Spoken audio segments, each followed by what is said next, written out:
In Gaza City, the bodies of Palestinians apparently killed by Israeli gunfire during their desperate search for food. Eyewitnesses and health officials say 10 were shot today, another 27 yesterday, adding to more than 1,000 the UN says have been killed seeking aid since May. All this despite President Trump sending his special envoy to see an aid point for himself last week. All the men that go there either come back carrying food or being carried themselves. That's their destiny. Either they carry a bag of flour or they are brought back on a stretcher. This video, filmed 2 days ago, shows how dangerous it is. Palestinians either cowering or running from bullets in what looks like a deadly form of Israeli crowd control. This footage geolocated to just 650 meters away from an Israeli-controlled food distribution site. Israel has its own trauma. Its hostage, Rom Braslavsky, paraded on camera by a Hamas ally, Islamic Jihad. This a war crime under the Geneva Conventions, though his family want the pictures broadcast. He says he's so short of food and water and in such pain that he can't stand up.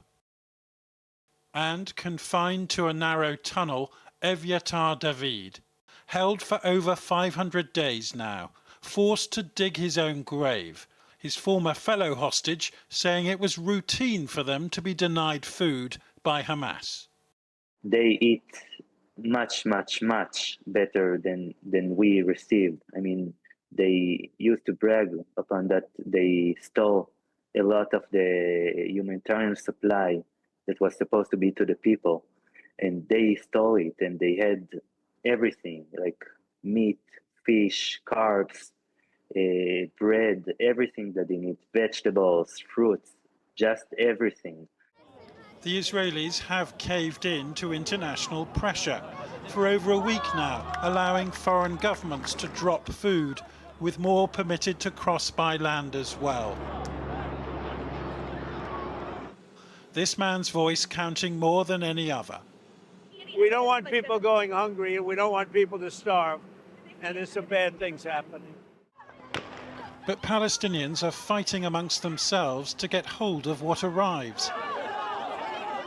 Hardly a surprise when Israel's blockade starved them of supplies for over 2.5 months.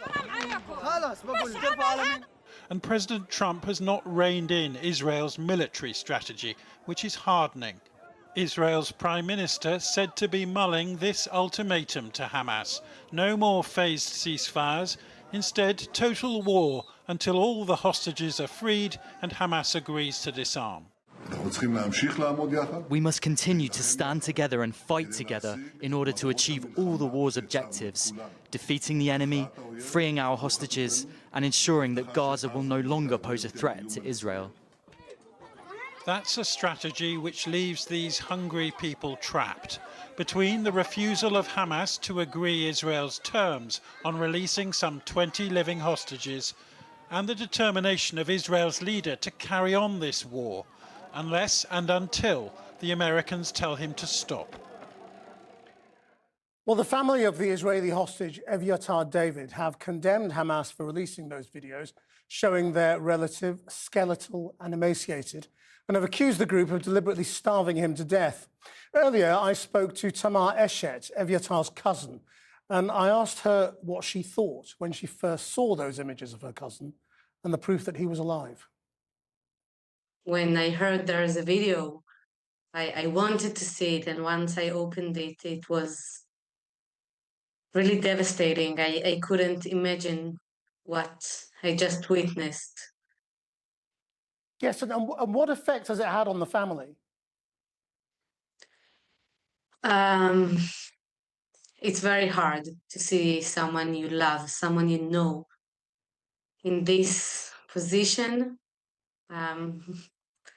being starved on purpose, being humiliated for some cynical propaganda video of Hamas, knowing he's suffering even more than we could think or imagine, knowing his body is being used as a tool, as a really a propaganda tool of Hamas, knowing they're torturing him, knowing that how he survives. We think all the time, how does he survive? How does he handle everything? And even though we know he was starving, we couldn't imagine the extent of cruelty that exists. And what do you want to happen to bring him home? Of course, I want a full deal, a hostage deal, bringing all of the hostages home. We only have a short time to still have people to bring back home alive. We can see on Evitar's body how short is our time, how critical it is, how every second is critical. You can see when he talks, how every breath is, it takes so much energy for him to even speak, to move. And every minute is crucial, and we have to act as soon as possible to bring everyone back home while we still can. Tamar, thank you very much. Thank you. Well, Ehud Barak is a former Israeli prime minister and IDF chief of staff.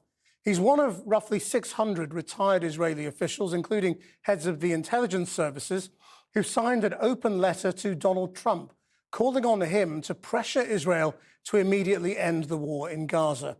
I spoke to him earlier and began by asking what solution he's proposing. Put an end immediately to the war. This is a war of deception. It has nothing to do with the security of Israel or its interests. It's about keeping alive the coalition and Netanyahu. Of course, the main objective of putting an end to the war is to bring all the hostages back home and start a new chapter. I think that after almost 2 years, based on the exceptional achievements of the Israeli intelligence and defense forces, we can afford from positional strength to put an end to this war, to bring back the hostages, open new chapters, trying to replace Hamas in Gaza by another legitimate power. But Mr. Netanyahu is talking about new military orders, and the Trump administration, both Trump and Marco Rubio, have been talking about stepping up the military action. How are you going to persuade them that that's wrong? Somehow Netanyahu succeeded. That's the reason that Trump, the administration is backing him, so to speak, at least temporarily. They are quite hectic administration. But basically Netanyahu manipulated them to believe that we are facing a binary choice. Either we capitulate to Hamas, which is unacceptable. Israel has a compelling imperative to make sure Hamas will not reign over Gaza and cannot threaten Israel from there. So he described it as either we capitulate, which is unacceptable, or we will have to reach absolute victory, total victory over Hamas, which in the case of a terror organization living within its own population, some 2 million people, you cannot have a absolute total victory. The only way to defeat Hamas and answering the compelling imperative I've just mentioned is to make sure that we allow another entity that will be legitimate by all, including Palestinians themselves. And the Israel should put only 2 conditions. Number one, not a single person who participated in the massacre of 7 October or was a member of the military branch of Hamas can take any role in this new entity. And second, Israeli withdrawal at first to the perimeter and will withdraw finally to the border only once the pre-agreed security milestones are met. Now, the international aid agencies and the UN agencies say that Palestinians in Gaza are starving, and they are starving because of Israel's actions, and that there is famine now unfolding in Gaza. What do you think is Israel's responsibility for that?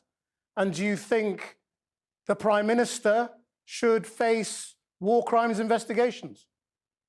I think that the whole thing demands thorough investigation by establishing, first of all, in Israel, inquiry committee. Israel should hold itself for much higher standards than Hamas or any other kind of third world player. And we have to investigate, because what we see over the screens doesn't leave any doubt that there are people in Gaza who are suffering major hunger and major immediate need for food, and that ultimately we, Israelis, are responsible for whatever happens there. Of course, don't misread me. The entity at the top of the causal chain that led to all these tragedies are Hamas by its barbarian attack on Israel on October 7. Ahud Barak, thank you very much. Thank you. Well, joining me now is Michael Fakri, the UN Special Rapporteur on the right to food. You have been warning about food being used as a weapon since before the blockade this year. How do you think it has happened? Well, Israel has told us how it's happened. On October 9th, 2023, Israeli leaders announced a full blockade against Gaza and then imposed a full blockade. And we saw their starvation campaign really speed up, so that by March of 2024, the International Court of Justice, when it issued its provisional measures, recognized the spread of famine and starvation. And then soon after, in November 2024, the International Criminal Court issued 2 arrest warrants, one for Prime Minister Netanyahu and one for former Minister of Defense Gallant, for the war crime of starvation. So we've seen this unfolding for the last 22 months at least. And then yet again, Netanyahu on March 1st of this year announced the starvation campaign again.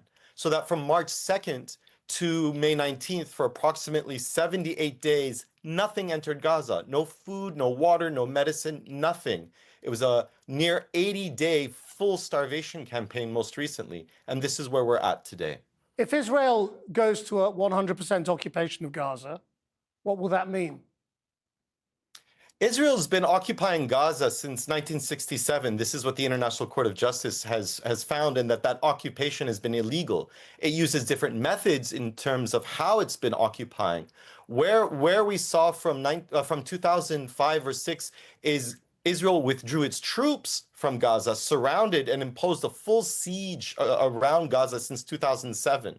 Now what we see is Israel announced its full annexation plan. This is where we're at, not just of Gaza, but of West Bank and East Jerusalem. Several times over the last 2 years, Israel keeps announcing its intent to fully occupy and ultimately annex all remaining Palestinian territories, meaning Gaza, West Bank, and East Jerusalem.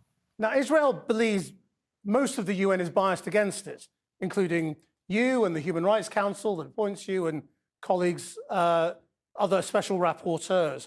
It's going to the Security Council tomorrow. How should the UN as an institution handle a country that constantly accuses it of institutional bias? Israel has benefited from the UN since its creation and has continued to benefit from the UN system. And then it criticizes the different parts of the UN system when it doesn't meet Israel's political and military needs. Where we're at now is Israel is not just criticizing the United Nations, it's attacking the United Nations. It is deemed the Secretary General persona non grata. It's thumbed its nose at the Security Council and International Court of Justice in the past. It's attacked independent human rights experts like my colleagues and the Human Rights Council.